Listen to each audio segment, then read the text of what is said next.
Welcome to Tales from the Fandom, a podcast that brings a special guest out of the multiverse and straight to you. And now your host, David Ginsburg. Hey everybody, welcome to the latest episode of Tales from the Fandom. Today I am so honored to have one of my favorite podcast hosts joining me today because we share so many of the same favorite TV shows that we are going to be talking about.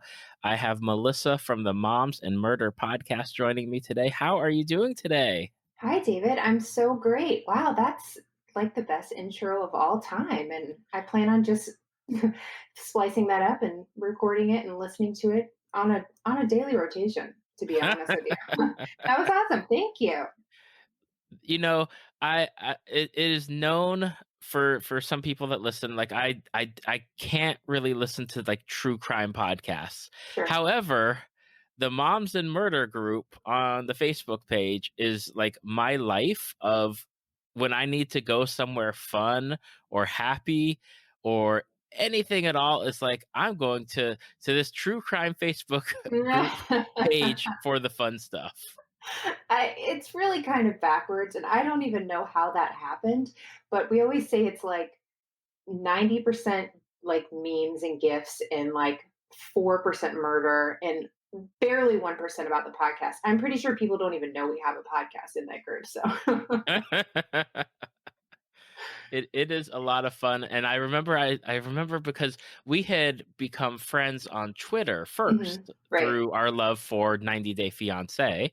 Yes. And I had people, other podcasters had started making Facebook groups, and people just kept making me join them. Like they wouldn't ask. It'd be just like, oh, you've joined this group, but like when it came around to Mum's the Word, it's like I'm down with this. I'm good with taking a look at this on the daily. Yeah, nice.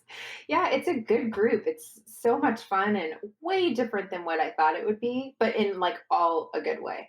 Like I would not want to be in the group that I thought it would be, just like very murdery. I can't do that. Like I need as many like office memes as possible. And people really humor me in there and send them all to me. It's wonderful. Now, we have a shared love of pretty much everything that we're going to be talking about. And I want to get started with kind of the show that kicked it off and is probably, as you said, like 75, 80% of what Mum's the Word is all about, which is office, like memes and office gifts. Yes. So the United States version of The Office, how did you get into it? Like, did you watch it when it originally was on NBC, or was it something that you got into later? I am an OG of The Office.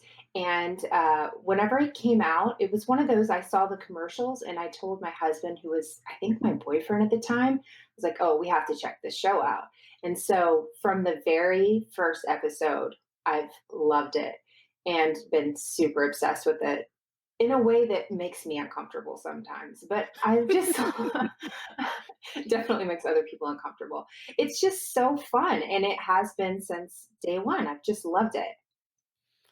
It's so funny because when I lived in Japan in like 2004, the company that I worked with, they set you up with roommates, and they were from other countries, whoever was coming over to teach English. And one of my roommates was a guy from England. And like he didn't have much. When you go over, you can only really bring like a suitcase because it's so expensive to fly with anything else besides like clothes. Right. But he had packed the original Office on DVD from England. And when I moved in, he's like, hey, get a beer, let's sit down and we're going to watch this show. It's really funny. I was like, okay, cool. And Ricky Gervais, so funny. And when they announced like the US version, I was like, okay, that'll be interesting. Steve Carell, I like Steve Carell from The Daily Show and everything else. I don't know who any of these other people are, but let's go with that. And I think, the first season was very much almost a straight translation from the UK version to the US version. But then once they got past that first season, it just went so much better and became like was such an incredible show. Right? And if you look back in the early seasons, 1 and 2, I always think of Kelly, like her character, and she was not the Kelly she becomes. Like she was just very mousy and, demure and nothing like Kelly becomes. And Hmm. I love that so much. Like I love all of the character growth in that show. And there's people that you love in the beginning. I mean, even Michael Scott, I love Michael Scott throughout, but there's all these other people that you're like, oh my gosh, Creed is so funny. And you don't really see that in the beginning. Exactly. It's so with the amount of time that the show lasted, they were able to really give everyone like their own little arc. Even if they didn't have something in one episode, they'd show up in another episode. And if with the power of Netflix, thank everything under the sun for that, you can go back and like binge these episodes and you can see like everything just kind of come together for these characters in a way that you wouldn't really have seen it, maybe even watching it every week to week. Oh yeah, for sure. And I've always been a little obsessive. If I like something, I like love something.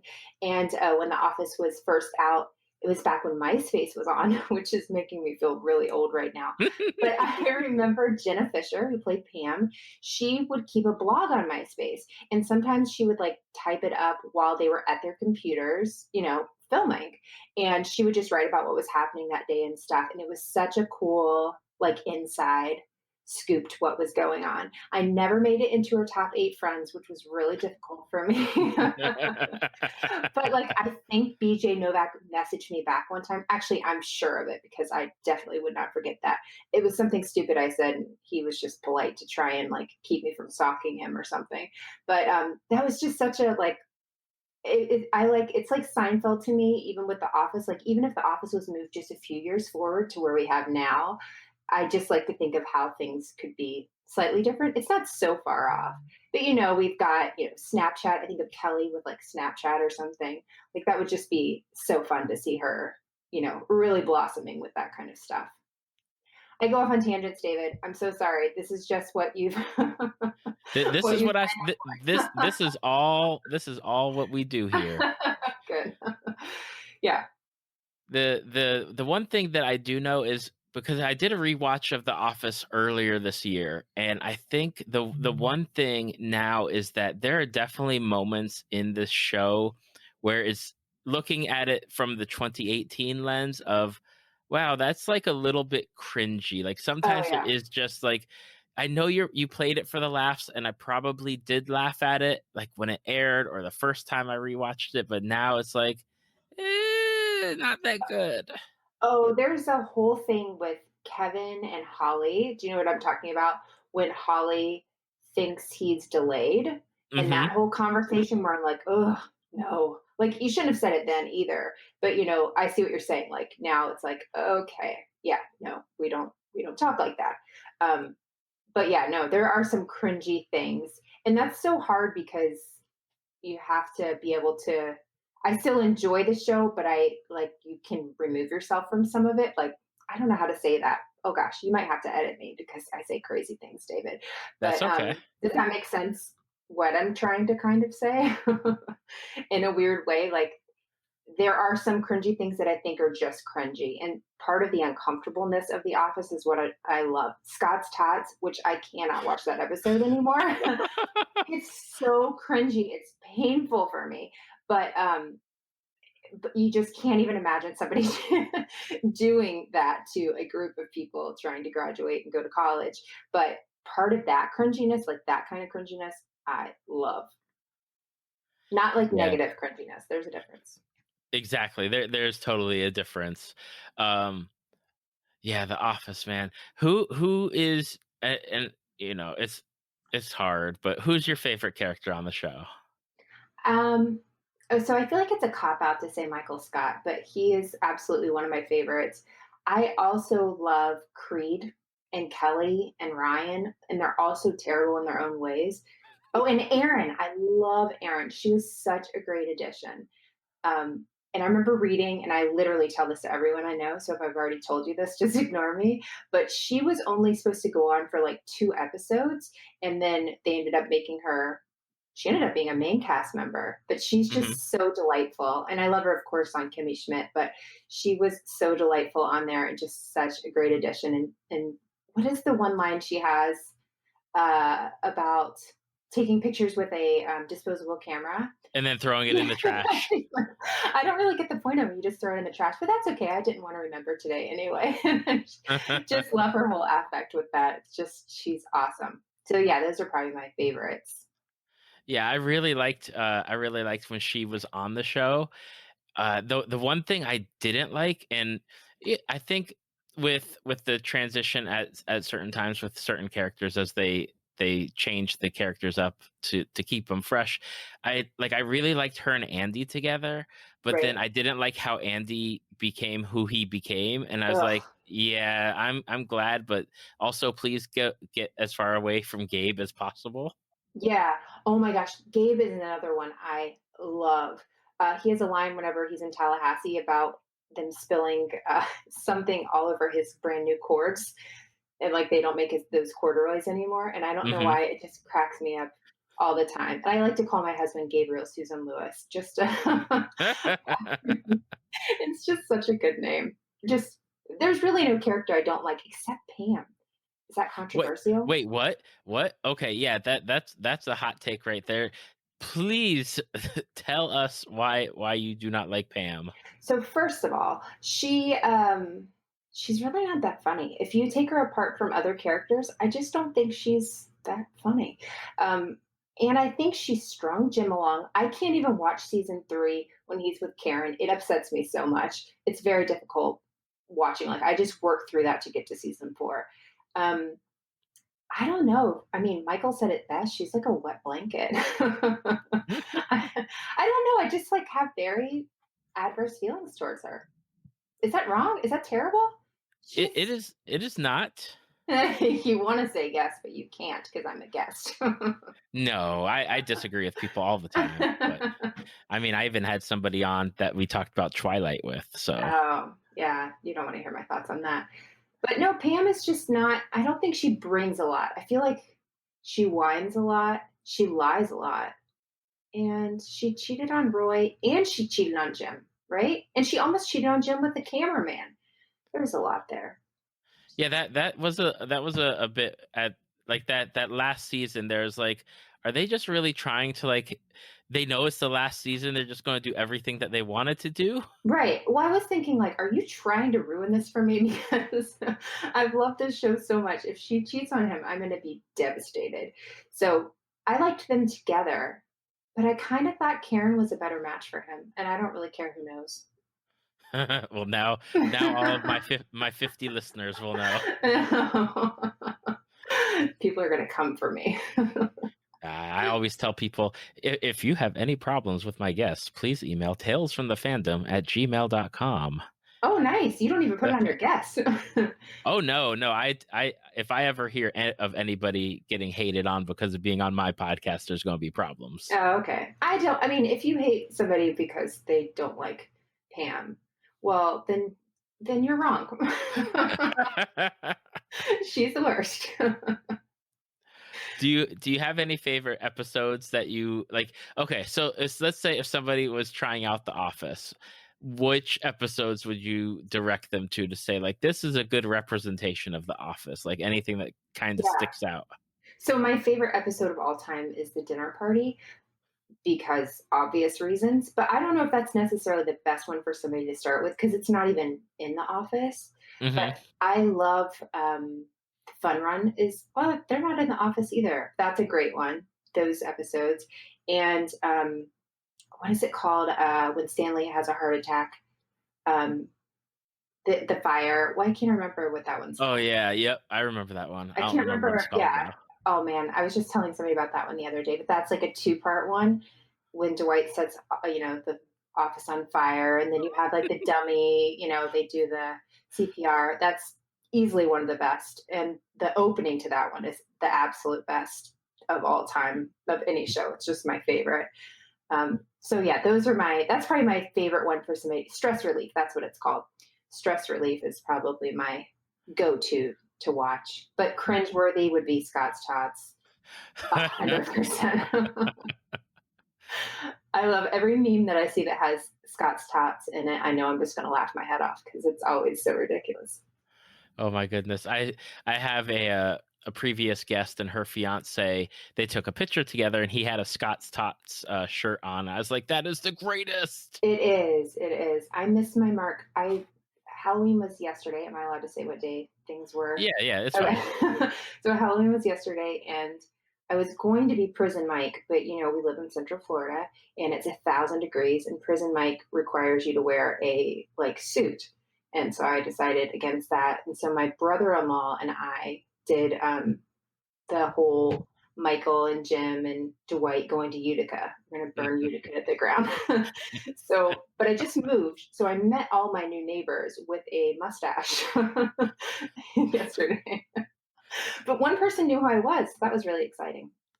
That is really good. My wife and I, because we moved in April, and so this is was really our first time going around the neighborhood and seeing like the other parents and Right. the neighbors. And we had dressed up as the Beagle Boys for DuckTales because the kids went as Huey, Dewey, and Louie. And so some really nice older lady was like, "Oh, you're Thing 1 and Thing 2," and we're like, "Yeah, that's what we are." Yeah, the neighbor so they came over to our house first, and we met them, and I was like, sorry about this whole thing, but this is pretty normal for me. And then we went to their house later, and they're like, we figured out who you were, and I was so excited. They're like, we don't know which one you were, but you were either Michael, Dwight, or Jim. And I actually didn't have I had no idea which one I was either. I just put a mustache on and wore a gray shirt, so it worked. It was fun. All right, I got actually I got more than that, but I got a few hard-hitting questions to ask you. Bring it, David. What are your thoughts on Toby? Is he the worst?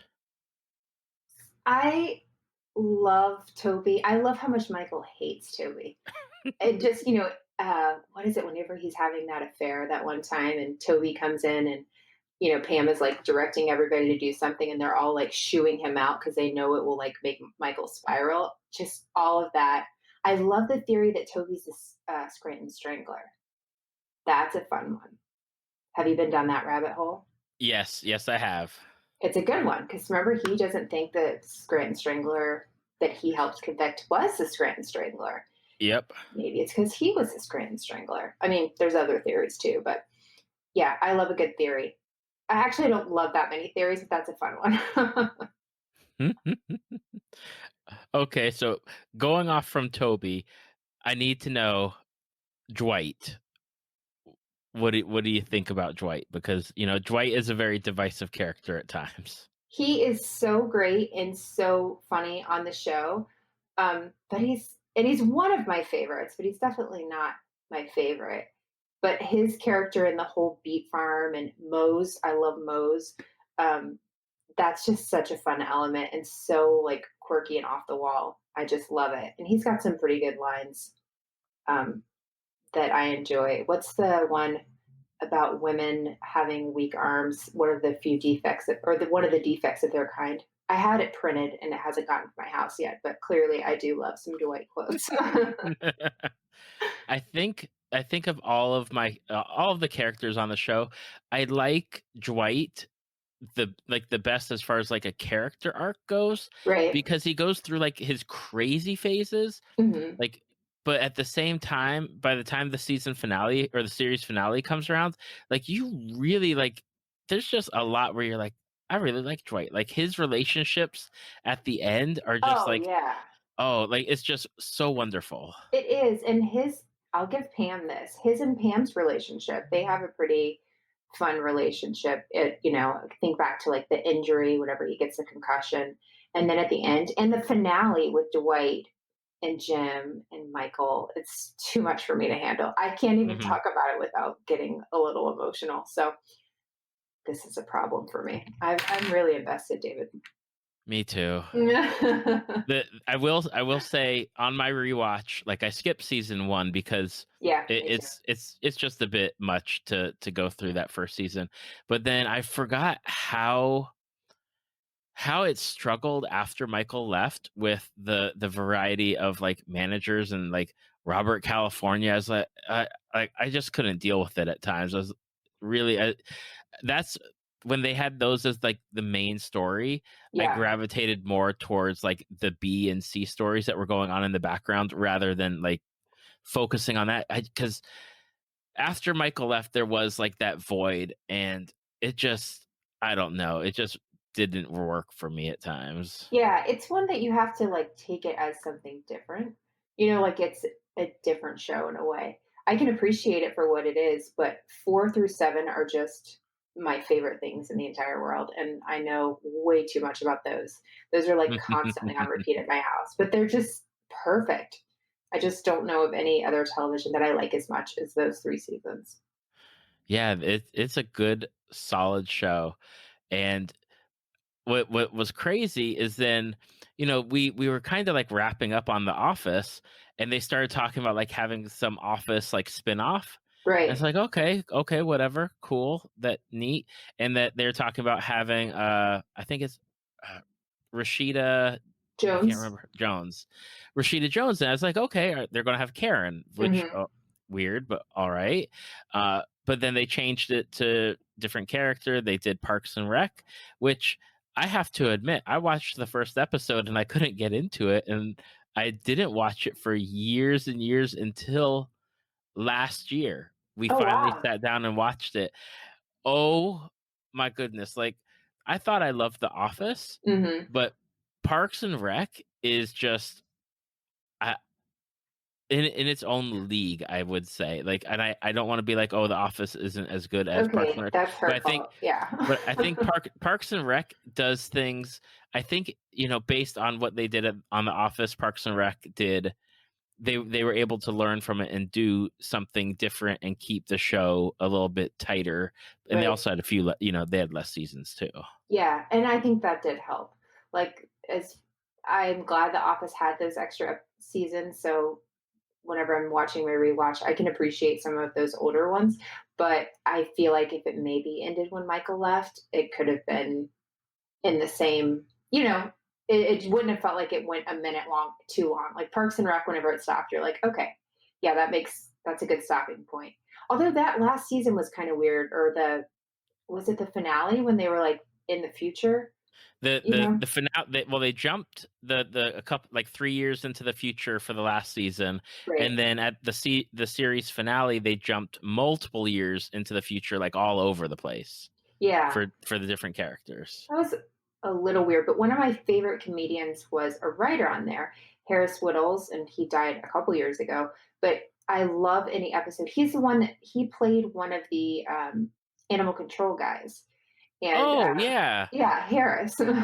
And he was just so funny on there. And I loved any episode that he wrote on. And so many good writers went on to like The Good Place. I know several of their writers work on The Good Place now. And you can kind of see that um, familiarity in just like the writing styles and stuff. Like I just love all of those. But Parks and Rec, I loved Amy Poehler, so I was like all about it. And I'm probably one of the only people that watched the full first season and was still like, okay, I'll keep doing this. Like I watched through the whole thing and just loved her so much that I loved Tom, his character, so much that I was like, all right, I'm gonna do this. And then as it went to season 2, like it obviously got exponentially better. But there's still like such great Andy stuff in the first season that I just love. Him in the pit, you just can't beat that. yeah. When I did my rewatch that I just finished, I, yeah, I skipped the first season because I didn't want to deal with the that character that they had on there, the city planner. Oh, And Mark. yeah, that was the one storyline where I was like, it's not what I like. Yeah, But yeah. and I don't know if it just, they weren't clicking or the chemistry, it just wasn't there. They hadn't really like figured out characters and stuff. But then that second season, and once they start really getting into it, it just starts going. It's so good. I totally agree. Yeah, it's those are the two shows like at night my husband and I watch. Like it's Office or Parks and Rec every night before we go to sleep. Like that's just our those are our shows. They're just so funny. Flu is one of my all-time favorite episodes of anything. I don't know why, but just seeing Chris, his body is like a microchip and he's a grade will break it. I love that so much and just his vulnerability in that episode. But just having a show with Rob Lowe being so hilarious was amazing. Yeah, that was the thing, is that when I started watching it last year for the first time, my friends that had recommended it to me, they said, first season's kind of tough, but you'll get through it. But they said it really gets better when the two new characters show up, Chris Traeger and Ben Ben Wyatt. Wyatt. And it's like, and it really is like when once those two are added, especially like the way Chris is and the way that Ben is and the way that they interact with like this zany crew of Parks and Rec people that single-handedly apparently like run the town. Yeah. Just it really got the show into like the gear that it stayed in for the almost the rest of the series. Yeah. Well, like Ben Wyatt being from another town and everything coming in and, all of his love of calzones and not and not understanding little Sebastian. I just love it so much. Like they're just obsessed with little Sebastian and he does not understand it at all. I love it so much. It's just so fun. Oh gosh, and the looks that he gives, like even after he admits, like, "Oh yeah, I love little Sebastian," and then he'll look to the camera. It's like, "No, you don't." Yeah, like no, like he just does not get it. And even like April, and Ron Swanson. What was his whole thing? I cried 2 times in my life. Once when I was 5 and I was hit by a bus, and the other time whenever little Sebastian died. It's just so good. Oh my goodness. Now, for Parks and Rec, who's your favorite? Who's your favorite person on that show? Okay. Wow. See, that might be even harder. I love Andy. I just love him. His line, whenever he puts in, that's from that flu episode, whenever he puts in Leslie's symptoms and he says, it looks like you have an internet connectivity problem, or however he said it. It's just so good. Um, and Ron Swanson is classic. How can you not just love Ron Swanson? And I feel like internally I'm April Ludgate, and so I really, really um, love her. She says all the things I want to say, but externally I'm probably a little bit more like Leslie Knope, a little bit. Oh my goodness. I actually, some of my friends, they are very much like the Leslie and Anne combination. Hmm. And they would always share like the memes and the gifs back and forth of it. Hmm. And I'm I didn't get it until I watched the show, and I was like, yeah, I can totally see Yeah. that you are Leslie and you are Anne, and that's how it is. Right. I love all the you beautiful tropical fish. Like all of Leslie's names for Anne are just so great. I love it. And I say I, so great. I've caught myself now 40,000 times. I don't know what I'm going to blame that on, but I apologize to your listeners. it is okay. Mhm. The one character that I really, oh man, the one character that I just really enjoy is Ron, Right. because Ron exudes something that I think is just sets him apart. Like his whole like, I hate government, but I'm inside the government, working to Right. slow down the gears of government. But like he works in the perfect position to be in government, like because that's he likes to be outside and he likes to do camping and he likes to build things with his bare hands and fish and all this sorts of stuff. It's like for that, for you, this is the perfect job, even if you don't want to do anything related to the job. Right. Oh, for sure. And I just love, yeah, his and Leslie's relationship. Just their balance is so fun. Um, there's just nobody else that I can think of that was on television that's like him. And all of his episodes with Tammy 1 or Oh, Tammy 2, I guess. Tammy too. Yeah, yeah. Yeah. Oh my goodness. And they're just so crazy. Just him like losing his mind is genius. I love that whole arc. Yes, anytime the Tammys show up, either Tammy 1 or Tammy 2, and it's like, oh, like Leslie's all over it trying to get like, protect him, and especially the one episode where he's like, "Oh, Tammy 1's here." He goes and grabs like this backpack out of the ceiling. It's like, Yeah. "I'm out of here." Yeah. That's the one that I always use, the Godspeed meme or GIF or whatever. That's always like, I'm always looking for that one because it's just so perfect. It is. And I love like Andy and April's relationship. I think they like though that relationship right there, it anywhere else you'd be like, I have no clue. I don't understand how it works, but it works so It well. does. Oh, and you know who I love that is very underrated? Oren. Her friend Oren. Oh my gosh, Oren. You like don't look Oren in the face. And the one time Ben says, "Wait, no, I don't know how I'm gonna die, Oren. Wait, are you asking me or are you telling me?" But it's just all the zany characters in Parks and Rec in their like town hall meetings are just so great. And when Will Forte comes on about Twilight, that's a great episode. The time capsule, I love that one. Yes, it's so good. Now, did you like, okay, so there's a multi-step with like Parks and Rec. There's, original Parks and Rec where Leslie's in the Parks and Rec. There's like the councilwoman arc where she's doing that section, or then the time leap where she's with the Department of the Interior Yeah. essentially. Like what's your favorite Leslie Knope like arc overall? Mine would be the first, her in the Parks Department. Not that I don't want women to succeed because it sounds like that's what I'm saying, but no, I loved her. Just those episodes were some of my favorite, like season 2 and 3. I don't know why those they just knocked it out of the park every episode, and so those are just my favorite episodes. And she happens to be in that position during that time, so those are probably my favorite. Now I have to ask the hard-hitting question. Okay, David.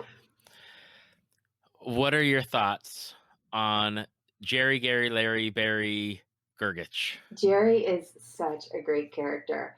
Um, his when we were talking about the Tammy 2, whenever Tammy 2 and Ron get married or whatever, and everyone's there staging an intervention, and he walks in with a gift, and he's like, "Congratulations!" and they just tear him apart. Is I like cry laughing every time I see that part.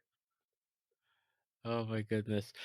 I was doing like just when you watch a show and you're like, let me Google something. Let me just Right. like go down the Google rabbit hole.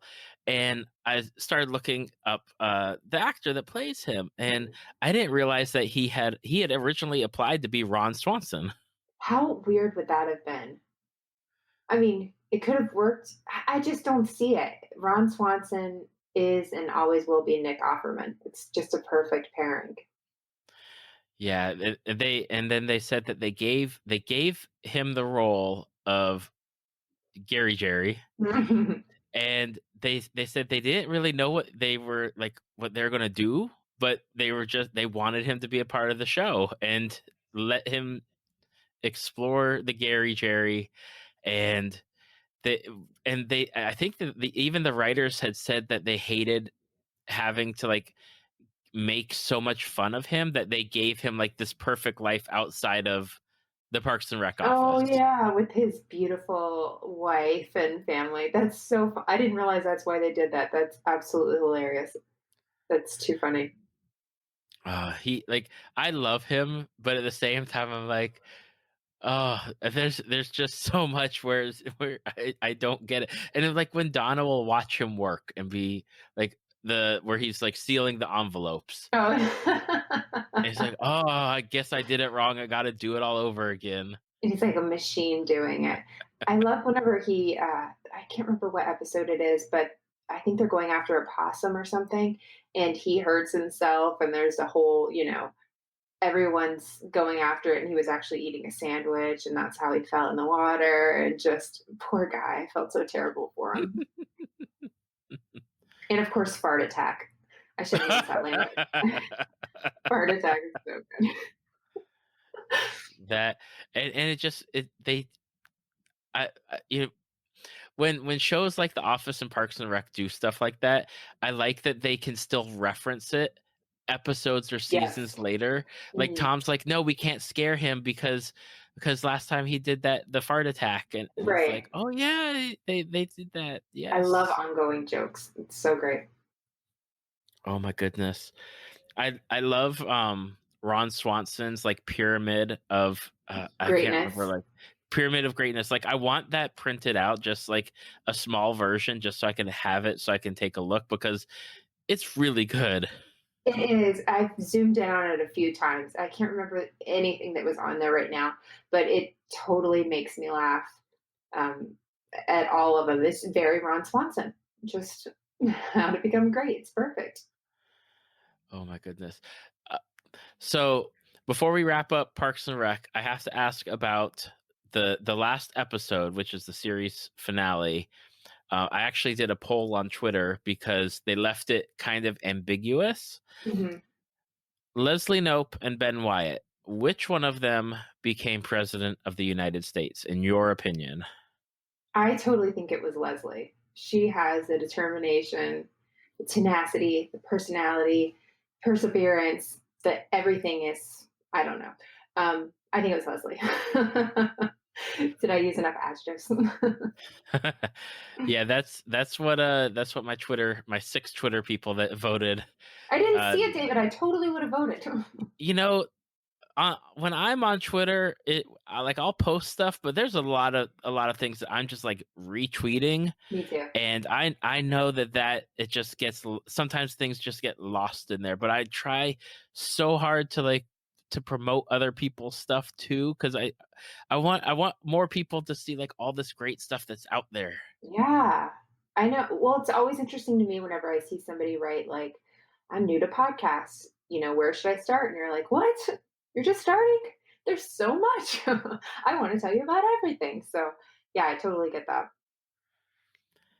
All right, so we hit The Office and we hit Parks and Rec, but now what really Yes, bring, bringed us bringeth. brought us what brought us together was the offhand comment that I made on Twitter back when like I was just starting to really use Twitter, was all about a TV show called 90 Day Fiancé that Lainey of True Crime Fan Club podcast, Ugh, much love to Lainey, yeah, and sure. and and you guys and you and like we all had like this Twitter conversation about it, Hmm.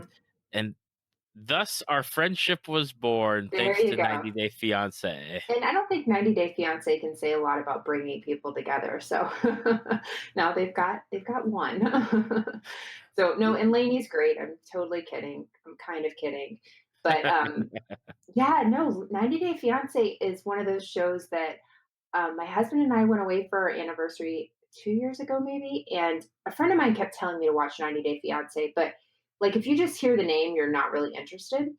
And where we were staying was like on the TLC network, they just had a marathon playing.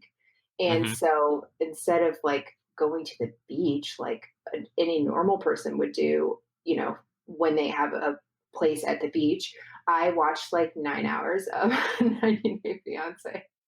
And my husband obliged. He had work to do, and we were away, and there were no kids. And so I watched 9 hours straight of Danielle and Muhammad and, all the classic episodes and became a rabid fan from that point. I I remember watching it originally, and I think there's like a one like or the original season, Mhm. and I caught them off and on. Like we don't have a DVR, so it's really hard sometimes to keep up with them. Right. But then TLC has like their login, and you can start watching things on there. But Yes. sometimes like the one thing I hate about it is like sometimes they'll get stuck on ads, and then it won't start the show up again, Oh and my gosh, yes. I'll have to reload it, and then like it won't get me to where I was, and I have to try and figure out where I was without clicking more ads, and it's just the Yeah, I worst. get it. But yeah, that show is just, on the one hand, it's so like it's nice for certain couples, and on the other hand, it's just I don't know, like it's the worst. Like there are literally like some of the worst people in America on that show. Oh, hands down. These people thought they were applying for worst people in America.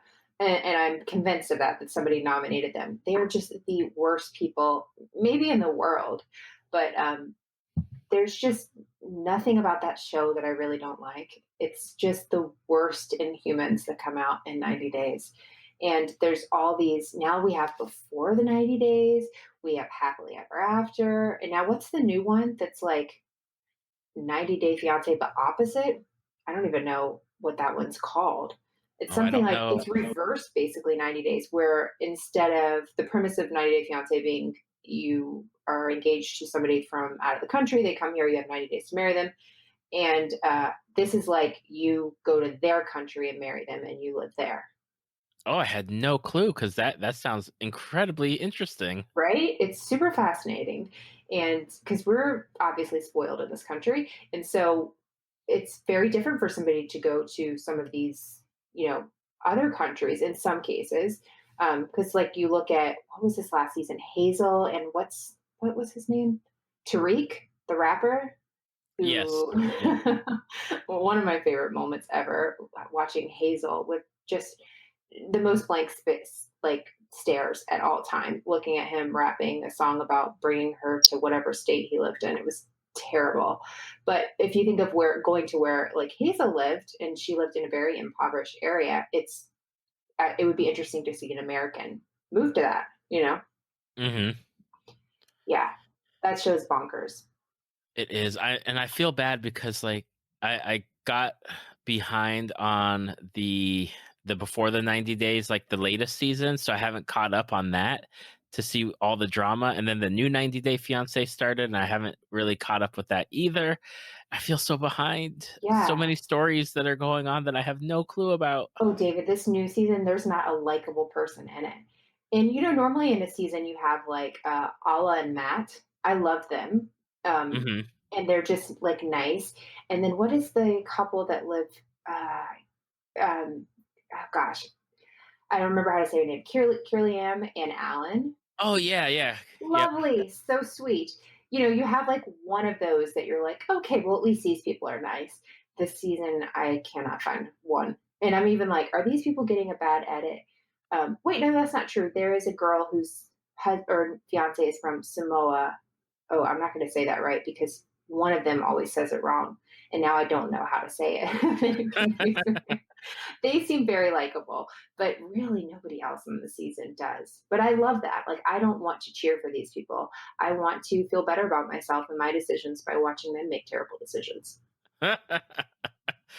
I know when something's like going on, not only because of you and Lainey, but this season, I guess there's somebody from Lumberton, North Carolina, and Ugh. I used to live in Charlotte, and I have coworkers that have family out there that were posting about it on their Facebook, asking like, "Is this for real? Does anybody know this guy?" And they're like, "Yeah, he's the worst. Like what you see on TV is not even close to what he is in real life." He is so gross. And I cannot think of his name right now, but he's like 30 something. His fiance is 19. Gorgeous. But I shouldn't say that because that's all he can talk about her. He's like, oh, blah blah blah. She's this, she's that. And I'm like, okay, but what about her personality? Like, is she nice? Is she funny? Like, he doesn't care about that at all. It's the weirdest thing. He just makes me so uncomfortable and ugh. Oh, and he bought her like breast implants before she came. He was like, I made sure to get the visa first or something like so she couldn't take her breast implants back. I couldn't quite follow, but it's just like you're like, oh, you are the worst at all. But David, have you ever heard of Love After Lockup? I have heard of it, but I've not seen it, and I've seen the commercials for it. Yeah, take me up on that one. That one is just so good. It's so messy and oh, it's good. Every episode was like my favorite thing I've ever seen. So, but sorry, back to 90 Day Fiance. You've got to catch up on before the 90 days. Although there's like a couple, I don't know if you feel this way, but like Pal and Russ, I'm over them. Please don't give them any more airtime. I could care less what happens. Couldn't care less, whichever Yeah, one it that is. for a lot of those like the happily ever after ones, I feel like if they just let it go a year or two and then gave me a one episode update, like give me the hour, just Right. update me on what they've been doing, I'll be fine with that because I like them together originally, but Me then too. the whole Miami thing and She's a work model and and I understand completely about the whole work situation and what Russ is trying to do. Like he changed his entire career and right. like I like and then I felt bad about when like her grandmother's dying and like the baby and the pregnancy. But at the Yeah. same like I I think they definitely need time away from the camera. Oh, it felt very fraudulent with those two, like just making up a storyline. Not that those things that you said, but like her best friend hating him and just how dramatic they made it. And, do you listen to Jody with reality TV?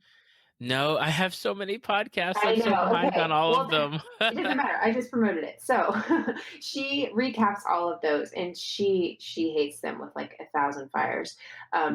But yeah. Anyways, she's like my recap. I find all of her great. She's very very witty and speaks much better than I do. Apparently, I can barely talk.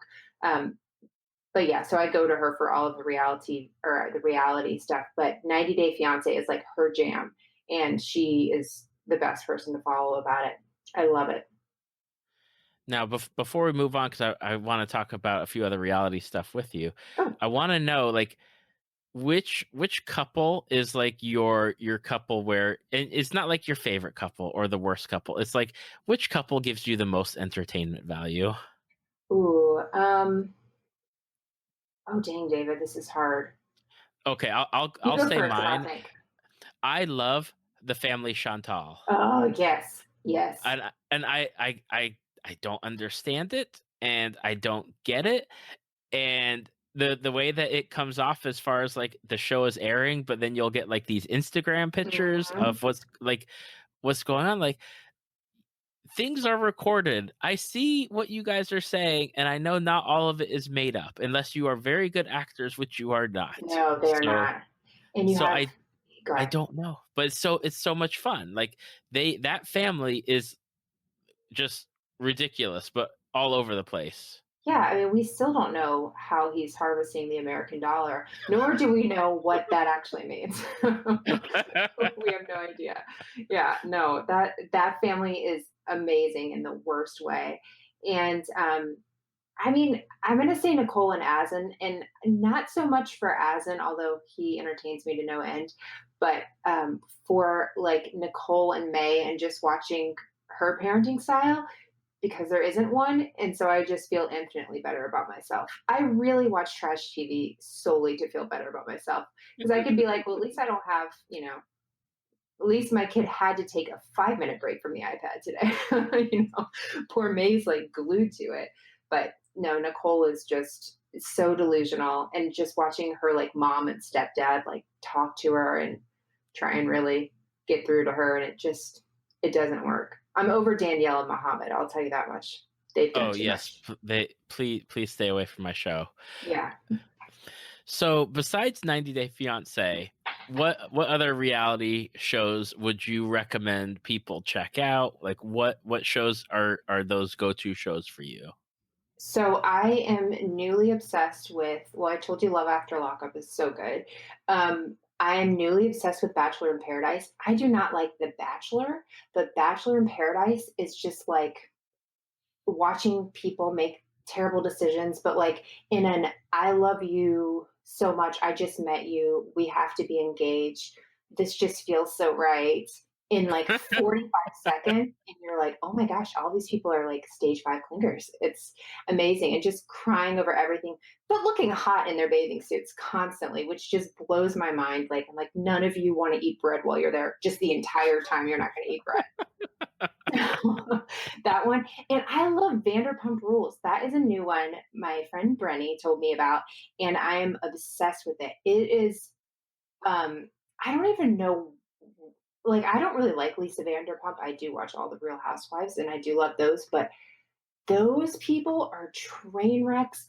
that cause new train wrecks. I've never seen anything like it. I've never seen that many people make that many bad decisions every week and still become friends. Like, you can't cheat on your boyfriend with your boyfriend's best friend and then they're still okay. But it happens.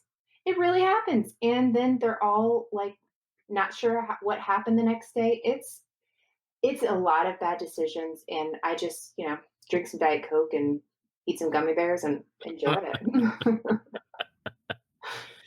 I used to watch like almost all of like the Real Housewives when There's so there's many. only when there's only like 3 or 4 different seasons. It's like, okay, I can handle like New York and Atlanta, and I think there's one other one that I was watching, not the Orange County one, Oh, but that one, there's but so many.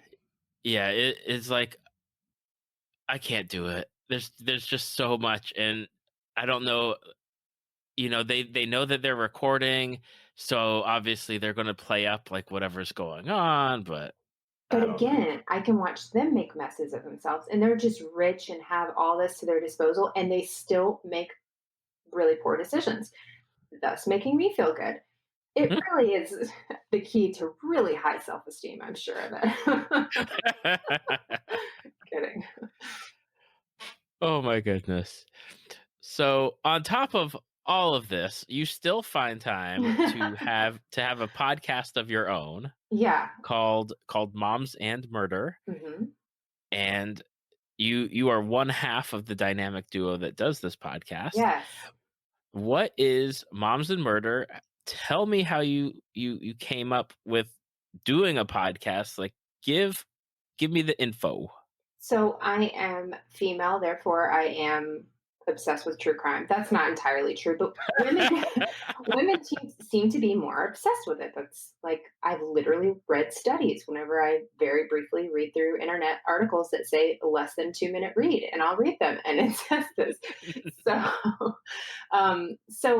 it's just been something I'm interested in. And my friend Mandy lives in the area, and we were talking about true crime or Amanda Knox or something. And I said, I want to start a podcast, and I want to call it Moms and Murder. Do you want to do it? And she was like, okay, but didn't really like say yes. And then I told her another day, I'm like, no, really, I want to do that.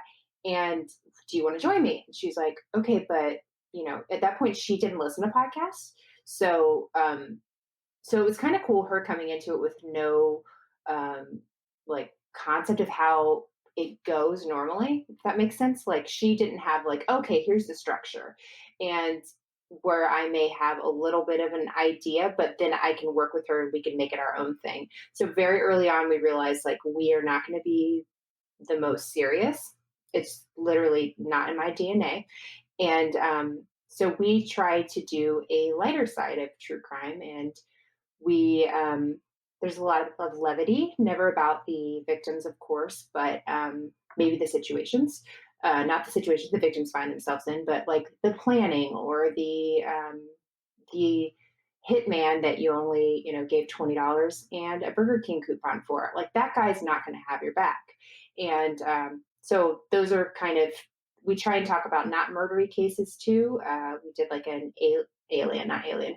We did the astronaut that came to try to kill somebody in Florida. Yep. So we do a lot of different things. And am I explaining that right? Yeah, I feel like I Yeah, am. you are. I'm always like, whenever I have to explain the show, I'm like, ugh. I will say Moms and Murder, while it sounds like a good name, has become a problem for us in the sense that people we went to a show kind of thing in South Florida, and we brought somebody who was going to come on the show. We brought some shirts for them. Well, we get pulled over by security. We get pulled out, and they're like, "Oh, you can't take these shirts back because they say Moms and Murder." We're like, "Why?" And they're like, "Because of what it says." So we had to talk to security, and we're just these moms. And so we've run into like small things like that. Mandy just told me a story about the airport today. She was flying in. And so while it seems like a great little witty name, it turns out we are going to be arrested. It's just a matter of time. And if your kid says Moms and Murder, you're like, okay, but don't, when you say it, it sounds terrible. That's the one thing you don't think of when you're creating a podcast is how it's going to to look later down the road. Right? I know. Yeah, I have my, car decal thing on, and I'm like, well, people don't tend to mess with me, so that's good. Now, you mentioned that the Moms and Murder podcast is like the lighter side of true crime. Like, what is the lighter side of true crime? Like just the wacky planning, like the 20, like you said, $20 and a Burger King gift card to or coupon to the hitman, like that kind of stuff. That's more of the lighter side. Yeah, I would say, I mean, we do cover cases where somebody is murdered, but we're very careful in all of that part of the show. Like, there's more jokey things in the beginning. We do a segment at the end of our show called Last Thing Before We Go. So, especially if it's a really heavy episode at all, Last Thing Before We Go is like, we ask people for little topics to talk about at the end in our Facebook group. And so it's everything from this week we talked about whether or not we believe in aliens. Spoiler alert, I do not. Spoiler alert, What? Mandy, yeah, I am not totally convinced on her. Stuff like that. So then even if it's kind of a heavier episode, we kind of have a little bit of levity either in the beginning or the end. So yeah, but we're not just like sitting there reading facts about somebody that died. But there are like really great shows that I like that, but I just don't have the mental capability of doing that. I'm not talented enough to be that serious. It's just impossible. How do you pick the stories that you are going to do on the show? Hmm. We look for things that are interesting and that have kind of a weird element. We did one like the Dexter copycat killer, and that's just kind of an interesting, you know, different kind of thing. So we look for something that isn't overdone. Although our first episode was Casey Anthony, again, we started and we didn't know what we were doing. But typically, it's stuff that you really haven't heard of, or maybe it sounds familiar, but you don't know a lot of details. So we ask for suggestions from our listeners and kind of then pick what we think we could make a good story out of, or what we could talk about, and not be terribly depressing.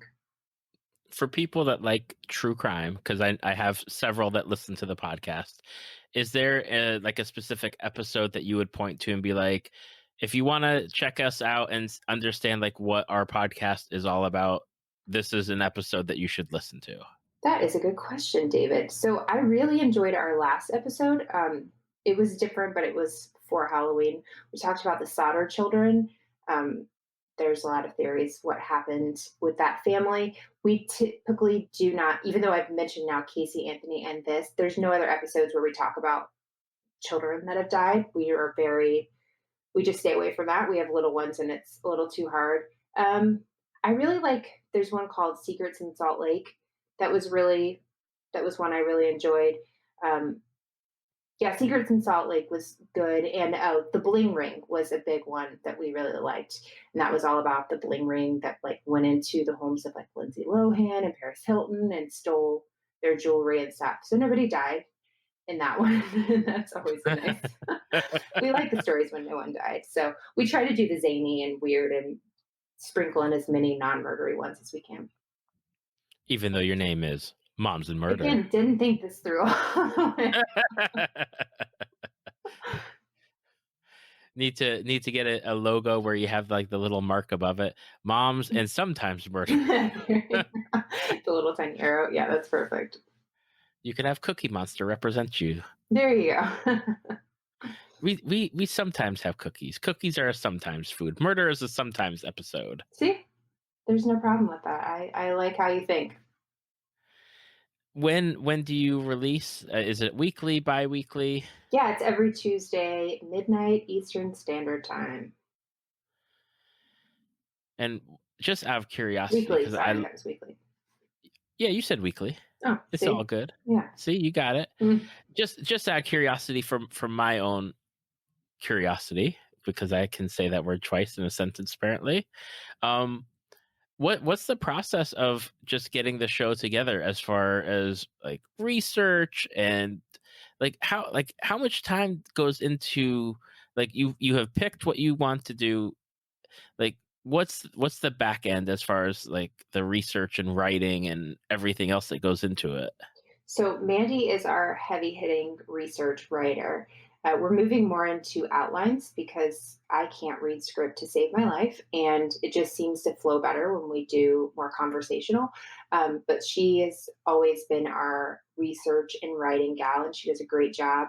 And lately, we've had some listeners that have wanted to help, which is really cool. So we've had some help with picking out some of the stories and then helping research some, which is really super appreciated, especially going weekly. And Mandy and I actually both homeschool our kids, so we have to parent at some point, and I think like by law we have to. And so, so we've appreciated all the help that people have given us. And then so Mandy does the research side of it, and then I do all the editing and uploading and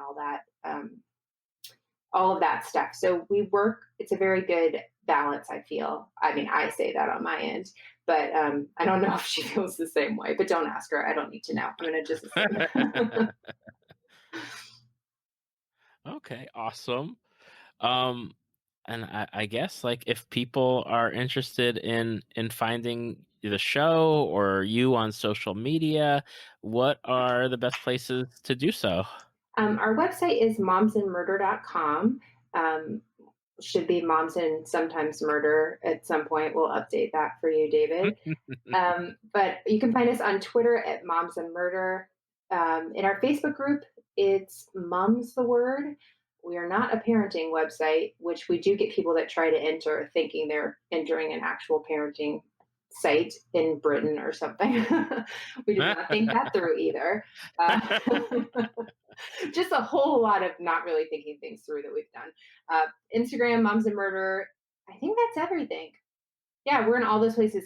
Anything I'm posting on Twitter or Instagram is always going to be office related, never murdery. We're not a very scary podcast. You're basically going to be bored and be confused on how you got there. So